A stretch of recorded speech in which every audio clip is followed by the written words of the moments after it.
Today is actually not a satire video. Oh my god, what? Wow, that... Yeah,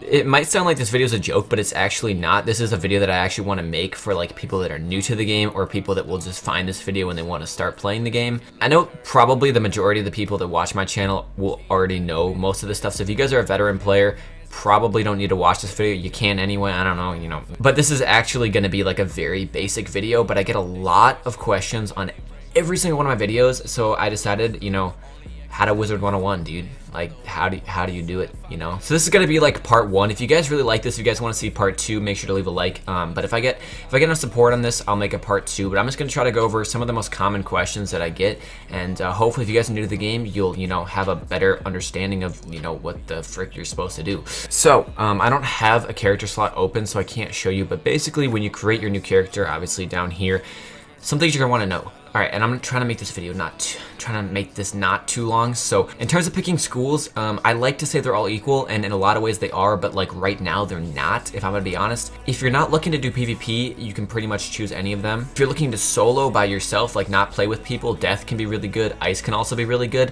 but those can also take a little while to get going. Like until you get to level 50, those are gonna be a little bit more tough. Storm is always a good go-to. I love Storm, but all the other schools are good too. If you're gonna do PvP, without going too much in depth in this video, basically, Ice and Balance are super overpowered. They're super good. People are gonna argue with me in the comments. Ice and Balance are by far the best two schools right now for like all levels considered. So if you guys are looking to do PvP and you've never done it before, Balance or Ice, highly recommend. You're gonna have a lot of success. Once you've chosen your school, you're gonna end up here by Ambrose. Go get the quest from him, and then basically there'll be a main line quest that you'll have, or there'll be a main quest line that you'll have basically for the entire game. So like the quest here, this is like the main one. There's nothing to tell you that it's the main one, but basically if you want to play this game efficiently, you shouldn't do any side quests at this point, except for, and these are actually pretty important, that you do. If you go over to here, you can find Prospector Zeke, and he'll have a quest where you've already done it, but he'll have a quest where you'll find the Smiths. Basically what this guy does is he'll be in every world, usually in the main area of every world. What's up, Jack? So he'll be in the main area of every world, and he'll always have a quest where you gotta find little guys in each world, and when you do, you'll get a training point. All right, this video would be like an hour long if I explained what everything is, but basically do these quests whenever you see them, and do it when you start the world, because a lot of times they'll be for dungeons and you'll have to go back and it's super annoying. Get them every time you start the world, because you'll thank yourself later when you have a bunch of training points that you can spend on good stuff. But all right, in terms of stuff, like in terms of gear, this game is not that challenging. If you're over like the age of 10, you should be able to get through the first 30 levels with like very minimal gear. Like just get whatever you get from drops from battles. If you really need stuff, you can go to the bazaar. Actually, very important though, the bazaar is like your go-to place. A lot of people don't find this place for a while. Don't ever go to these vendor places over here. This is the dye shop, which is cool. You can dye stuff in there. That's important. But all these other places, don't worry about them. They're not important. They're not going to give you good stuff. If you're ever looking for gear until you get to like the higher worlds, go into here. This is also just a go-to place to buy like anything. You just go talk to this guy, and he'll have all of this stuff: housing, treasure cards, reagents, basically everything that you need. Don't ever go, like at each world there'll be vendors. Don't ever go to them. They're super overpriced. They're not worth it. But like if you get to level 20 and you think you need more health, you can just go here to the hats. Check usable right here, and you can see stuff that's usable. Always do like the highest level. Like, see, if I was level 25, I could buy that or something.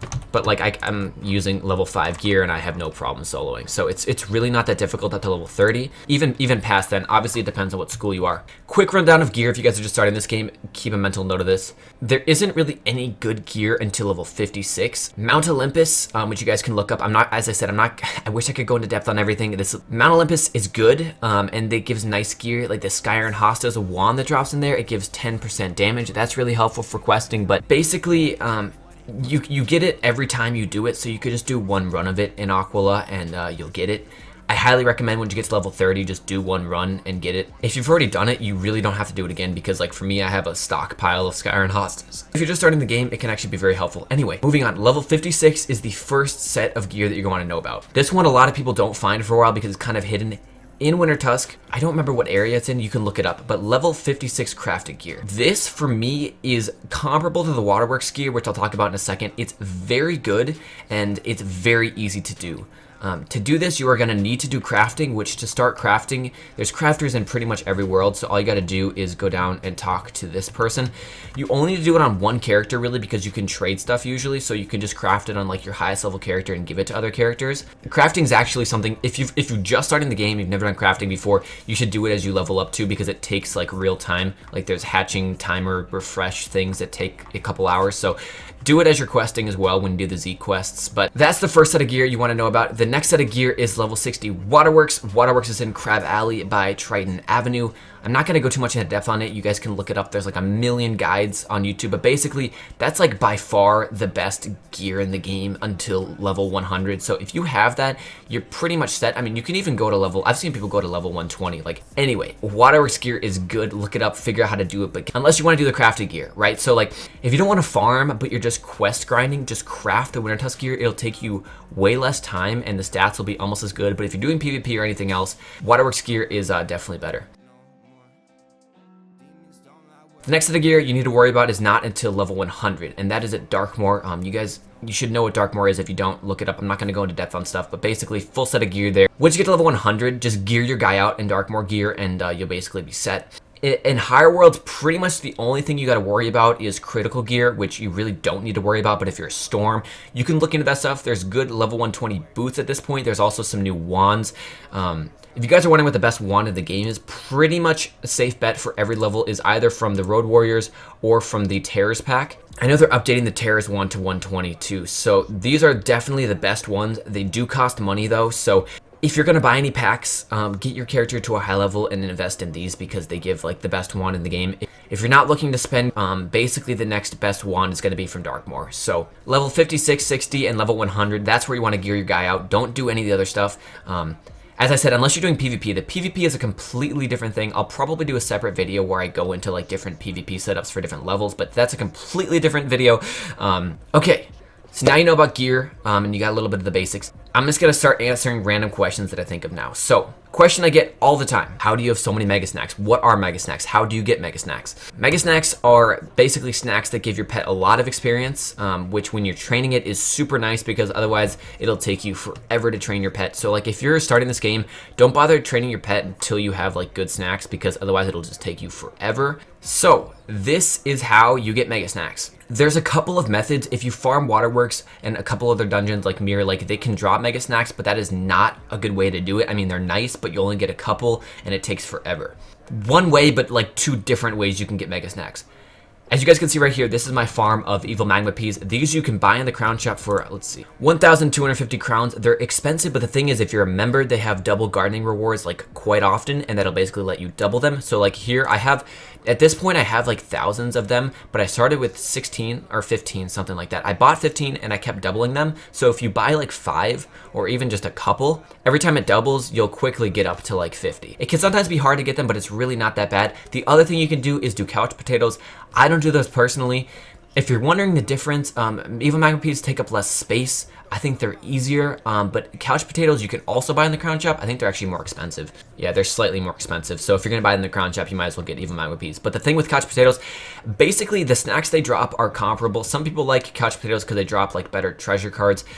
No one ever farms for treasure cards, let's be honest. But for me, I like evil magma peas. It's honestly a matter of preference. There really isn't that big of a difference. Basically what happens is every time you get these to Elder, if you guys don't know what Elder is, like I'm not gonna go super into depth on everything. So if you don't understand something that I say, either ask me in the comments or just Google it and learn more about a specific topic. I'm just trying to give you guys an overview. I'm just trying to give you guys an overview really quickly. Oh my gosh. But yeah, so once you get them to Elder, every time you harvest them, you get 1 Mega Snack, which is actually nice. But like when you have a plot of 100 like me, they take, for me, you know, if you get all the likes for them, like I have, they take like 5 days to a week to Elder. So for me, I'm basically getting 100 Mega Snacks a week. So it's a pretty good deal. So that's how you get those. Again, if you're gonna train pets, which you should start doing this early, especially because to do these, I think you have to be like level 8 gardener to do it. And as you can see, to level up in gardening, all you gotta do is garden. So just get some entry level plants like level 1+ and garden up to level 8, and then you can start planting these. But that's a little bit more advanced. Although it is really important because obviously pets are super important in this game. Pets are sort of like a separate video. I'm not actually gonna go into those right now. If you guys want If you guys want to see a video on pets, let me know, but that's a whole separate video. Basically, pets are important. Don't worry too much about them though until like level 50-ish. You don't really need them at the beginning, but they will be very helpful later on. Especially, it kind of depends on what school you are, but they're always going to be good. The thing is though, something important to note is you get more energy. Right here you can see I have 216 energy, which is a lot because I have this energy gear, which again is sort of a separate thing, but you can get energy gear, which is awesome. When you're like a really low level, you're going to have like, I don't know, 50 or 60 energy, and it's going to be hard. So if you're a low level, don't bother training pets. Just garden, get your gardening rank up, and then wait till you're like level 50 or 60 before you start training pets or doing any sort of big gardens like this. I'm going to say this next because this is actually really important to me so you guys don't waste your money. I'm going to go over a couple of important things in the crown shop, some do's and don'ts, because it's easy for people, I think, especially new players, to be like, oh, this is expensive, it must be good. Or like, this is inexpensive, it must not be good. So, as quickly as I can, I'm going to basically describe to you what you should be buying if you ever buy crowns. I might end up making a different video on this at some point. Basically, you should have a membership. Don't buy places with crowns. The idea is that like at this point, there's so many worlds that it's so expensive to buy the entire game with crowns. Just buy a membership. So you don't really need to buy crowns to play this game as long as you have a membership. Although it can be nice, and as you can see, I have a lot of crowns. I spent a lot of money on this game, but you certainly don't have to. So that's the first thing. As I said, if you're going to spend any money at all, I would wait till you're level 100, 120 something, and then buy the wand. Like, if I had to say, the nice thing about this game is it's really not pay to win. It really isn't. Like, it's pay to save time, but it's really not pay to win, which is something that I actually like. But if it is, the one pay to win thing though is the wand. So basically, important to know, you don't actually need to buy anything in here, but it can be helpful and it's kind of fun. So skip for your wizard feature. That's never important. The feature stuff can be nice to see what's on sale, but never for your wizard. Don't think that this stuff is actually useful. First of all, some don'ts. Pets, never, ever, ever, ever, ever buy pets in the crown shop, okay? You can hatch with other people to get them. The talents on the original pets, like the first generation, these are what they're called when you buy them. They're awful. You don't want them. Don't ever buy them. Someone will be stupid enough to buy them. Don't be that person, okay? If you want one of these pets, you can totally get it. Just go to the hatchery and find someone who has it and then hatch with them. Never buy it. Again, Mega Snack Pack 2, never buy it unless you just have money to blow. As I said, do gardening. It's way more of it. Like with this money, you could buy 2 evil magma peas, which means that basically after 3 weeks, you'll have 6 evil magma. You get 7 snacks from here, and if you bought 2 evil magma peas, like in no time, you would have more, and the evil magma peas never go away. So don't ever buy this. Gold, never. Please never buy this. It's ridiculously overpriced. I mean, I could get 50k gold in about half an hour farming, and that's a separate video, but never buy gold. Elixirs, if you're gonna buy any elixirs, don't worry about the 50 elixir now.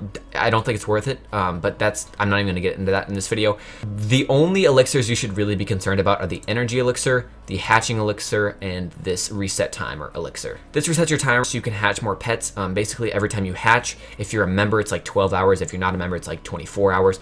This you really don't need to use unless you're someone like me who's trying to make crazy pets all the time. Hatching elixir, these basically hatch all your eggs. You probably won't need this very much. It's only nice when you have a pet. Some pet timers have like 21 hours to hatch or something ridiculous. I don't know why they do that, but if you're impatient like me, you can use that. So basically these 2 and the energy elixir obviously replenishes your energy. Really helpful for gardening and training pets, but don't worry too much about those now, especially if you're just starting the game. Those are the only ones you should be buying though. The crafting timer one really isn't worth it. I mean, I guess. Don't buy the fishing luck, really. You can get those for free. They always give them out, like, at places anyway. The additional castle one, it's not really worth it. Just get it on a different character. And then the increasing housing item limit, that's, like, something I would buy. Don't ever buy that. Okay, so in terms of housing, very important, like, just a very important note. If you remember anything from this, whenever you're in the crown shop, before you buy something, check to see if there's a tab called gold. For most of them, there isn't, but for some of them, there is. Like for all of these houses, you can buy with gold. And also, I'll get into mounts in a second. Anyway, if you can buy with gold, buy with gold, okay? Like, don't waste your crowns. Gold is a lot cheaper. Never buy houses with crowns, buy them with gold, but definitely buy houses because they're cool. Appearance and gear, that's way too much to go in for this video. Don't worry about it right now. Housing, again, you know, You can buy seeds if you want, but again, don't really worry about this. Don't worry about any of this stuff. It's not worth it. Okay, so henchmen you can hire in battles. These I don't recommend, but like if you're soloing and you can't get somewhere and you're stuck, just find the one for your level or like a couple levels above. Like if you're like, you know, I don't know, level 50, they're actually pretty reasonable. 50 crowns is not that much. Like I don't recommend them, but like they can actually be nice. You know, if you're gonna hire anyone, usually do Storm or Life, because Life will heal and Storm will do a lot of damage. Don't summon these though. They're not that good. The level 70s are really good for the price. Level 70s definitely recommend. The level 50s are also good. So basically, what should you care about in the crown shop when you're new? Mounts, you shouldn't care about too much because, okay, so when you first go to the mount page, you're going to see all this, and these are all crowns mounts. These are all expensive. You don't need them. They just look really cool. They're more for veteran players like us who have been playing forever. What you want to do is, first of all, go to permanent mounts. Never buy rentals. They're completely worthless unless you get one for free or whatever. But go to the mount page, scroll all the way down, go to like the Black Stallion. What do you got? Black Stallion, Chestnut Pony. There's some brooms. There's also the dragons. If you click on gold, there's a few mounts that you can buy with gold, and these give you the exact same stats in terms of speed as all the other mounts do. Save up some gold and buy one of these. That's definitely what I would recommend first. You can even get, where's the other ones? So you can get like a lion, the Bengal tiger. That's a pretty OG one. I like the lion too, but these are really nice. If you're starting the game and you're not looking to spend a lot of crowns, first of all, never buy like these old ones. Like never spend 15k in a mount, because obviously there's ones for like 5,000 that are better. But if you're just starting the game, buy one with gold, and then later on, if you want to get something cool, you can go ahead. There's so many mounts, and they're all really cool, but don't spend your money on them right now. All right, so that sort of leaves like pretty much the really only important thing in the crown shop, especially for new players, which is the packs. I would need to dedicate like 3 videos to discussing what's in every pack, but basically, as I said, the 2 packs that if you're not looking to spend a lot of money in this game, the 2 packs you should be concerned about are the Road Warriors and the Terrors, because they give the wand. They also give, I don't know, maybe they give half decent gear. At max level, there's boots, I think, in the Road Warriors, the Gulchers pack maybe. There's like, okay, in the Gulchers pack, I think there's decent boots, but to keep this video simple, there is no gear. There's pretty much no gear in these packs that will be better than what you can get. Unless you're like level 120, there is no gear that would be better than the Waterworks or the Darkmoor gear for that level. So you really don't need to buy them, but if you're going to buy anything, you might as well buy these packs, because you can get cool mounts from them. You can get a lot of other stuff. Like, you're basically, this is the most bang for your buck here. So you can look it up online, look what's in it. Basically, if it's a lore pack, it has spells, which most of them are worthless. If it's a horde pack, it's going to have a mount, which is like the rare drop. Here, I'll just go ahead and open up one of these just so you guys can see. I'll open up a Gulchers pack, even though this isn't like, it's a pretty... Okay, I feel like I'm making this video too complicated. Packs. They're fun to buy. They're not very expensive. You can buy like $5 worth of crowns and buy a bunch of different ones. After you play the game for a while, you'll eventually like learn what's in the different packs and all that stuff. But yeah, okay, enough on the crown shop. This is already such a long video. I got to end it here. Wow. Okay, wow, I didn't mean for this video to be so long. I hope you guys did enjoy. I could definitely make a part 2. If you guys want to see a part 2, let's see if we can hit like, I don't know, 200 likes or something crazy on this video. But yeah, guys, I hope this was helpful. As I said, for veteran players, probably not so helpful. I don't know, maybe you watched it, found it entertaining. I mean, I did get them. But yeah, if you guys want to see part 2, let me know. I had a stream yesterday. Probably gonna upload this video tomorrow. This stream yesterday was awesome. Thank you everybody who came out. But yeah, I'm gonna wrap up this video here. Thank you guys so much for watching, and if you guys did enjoy, I will catch you all in the next video.